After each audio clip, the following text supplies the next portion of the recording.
जब भी नागा साधुओं की बात होती है तो आंखों के सामने एक डरावना मंजर आता है। ललाट पर अद्भुत सा तेज, शरीर पर एक भी वस्त्र नहीं, पूरा शरीर भस्म में डूबा हुआ, लंबे बाल और हाथों में त्रिशूल।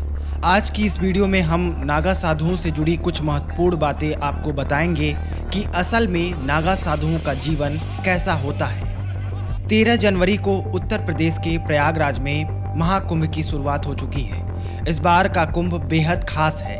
12 बार के पूर्ण कुंभ के बाद ये महाकुंभ आया है, जिसे सनातन धर्म में बेहद शुभ माना गया है। संगम नगरी प्रयागराज फिलहाल दुनिया भर की सुर्खियों में है और साधु संतों का जमावड़ा लगना शुरू हो चुका है। सनातन धर्म में साधु संतों को खास दर्जा दिया गया है, लेकिन जब बात नागा साधुओं की हो तो माहौल ही अलग हो जाता है। कुंभ में ये साधु लोगों के आकर्षण का सबसे बड़ा केंद्र होते हैं। नागा साधुओं की मौजूदगी कुंभ की शान भी मानी जाती है। नागा साधु आम दिनों में बहुत कम ही नजर आते हैं। कुंभ जैसे मौक़ों पर ही वो अपनी मौजूदगी दर्ज कराते हैं और अपनी वेशभूषा से सबको हैरान कर देते हैं। नागा साधुओं की दुनिया बड़ी ही रहस्यमयी होती है। कुछ नागा साधुओं के बारे में कई बातें कही जाती हैं। कहते हैं कि इनकी सबसे खास बात यह है कि ये कपड़े नहीं पहनते। नागा का मतलब ही होता है नग्न। ये साधु पूरी जिंदगी बिना कपड़ों के रहते हैं, ठीक वैसे ही जैसे इंसान जन्म लेता है। ठंड कितनी भी तेज हो, ये साधु हमेशा नग्न दिखेंगे और इनकी शरीर पर भस्म भी दिखेगी। नागा साधुओं की परंपरा की शुरुआत आदि गुरु शंकराचार्य ने की थी। कहते हैं कि नागा साधु बनना आसान नहीं है। इसके लिए करीब 12 साल की कड़ी तपस्या करनी पड़ती है। एक बार जब कोई नागा साधु बन जाता है तो वो दुनियादारी छोड़ देता है। गांव, शहर या भीड़ भाड़ वाली जगहों से दूर पहाड़ों और जंगलों में जाकर बसता है। खासकर उनका ठिकाना ऐसी जगहों पर होता है जहां आम लोग नहीं पहुंचते।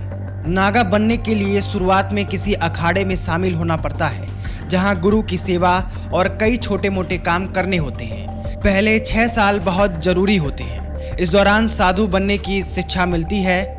नागा साधु बनने के लिए पहले ब्रह्मचर्य की दीक्षा ली जाती है, फिर उन्हें महापुरुष दीक्षा मिलती है। इसके बाद वह अपना और अपने परिवार का पिंडदान करते हैं, यानी अपने पुराने जीवन को खत्म मानते हैं और सांसारिक चीज़ों से लगाव नहीं रखते। वे कुटिया में रहते हैं, परिवार से नाता तोड़ लेते हैं और बिस्तर पर भी नहीं सोते। इसके बाद उनका पूरा जीवन तपस्या और साधना में ही बीतता है। नागा साधु हमेशा से अपने खास तौर तरीकों के लिए जाने जाते हैं। नागा साधुओं का रहन सहन और खान पान आम लोगों से बिल्कुल अलग होता है। कहा जाता है कि उन्हें एक दिन में सिर्फ 7 घरों से भिक्षा मांगने की इजाज़त होती है। अगर इन घरों से भिक्षा नहीं मिली तो फिर उन्हें उस दिन भूखे ही रहना पड़ता है। और ख़ास बात यह है कि वो दिन में सिर्फ एक ही बार खाना खाते हैं। नागा लोग अलग अलग अखाड़ों में रहते हैं, जिनमें जूना अखाड़ा सबसे बड़ा माना जाता है। लोग मानते हैं कि नागा साधुओं के पास युद्ध कला के अलावा कुछ रहस्यमयी शक्तियाँ भी होती हैं, लेकिन ये शक्तियाँ उन्हें यूं ही नहीं मिलती। इसके लिए वो बहुत कठोर तपस्या करते हैं। खास बात यह है कि वो अपनी इन शक्तियों का कभी गलत इस्तेमाल नहीं करते, बल्कि ज़रूरत पड़ने पर लोगों की परेशानियों का हल करने के लिए उपयोग में लाते हैं। हिंदू धर्म में किसी इंसान के मरने के बाद उसका अंतिम संस्कार जलाकर किया जाता है, लेकिन नागा साधुओं के साथ ऐसा नहीं होता। उनकी मौत के बाद उन्हें भू समाधि दी जाती है, मतलब उन्हें जमीन के अंदर सिद्ध योग की मुद्रा में बैठाकर दफना दिया जाता है। वैसे आपको नागा साधुओं के विषय में क्या जानकारी है, कमेंट में जरूर लिखें।